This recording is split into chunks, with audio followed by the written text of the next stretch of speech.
పురువంశం ఏర్పడుతుంది. అయితే పురువంశంలో ప్రముఖుడైన ప్రతీప్ మహారాజు ఒకసారి గంగా నది తీరాన ధ్యానం చేసుకుంటూ ఉంటాడనమాట.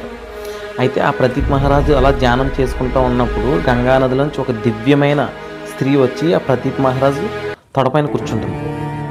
అయితే కళ్ళు తెరిచి ప్రతీప్ మహారాజు చూసి, ఎవరమ్మా నువ్వు వచ్చేలా నా తొడపై కూర్చున్నావు అని అడుగుతాడు. అప్పుడు ఆ స్త్రీ ఇలాగ తాను గంగాదేవినని, తనని ప్రేమించానని, తనని ఇష్టపడుతున్నానని, పెళ్లి చేసుకుంటానని అంటుంది.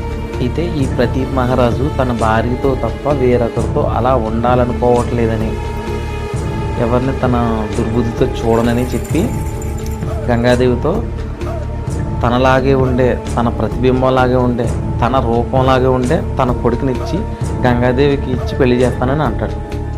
అది విన్న గంగాదేవి గంగలోకి వెళ్ళిపోతుంది. ఆ తర్వాత ప్రతీప్ మహారాజుకి కొన్ని సంవత్సరాల తర్వాత శంతన మహారాజు జన్మిస్తాడన్నమాట.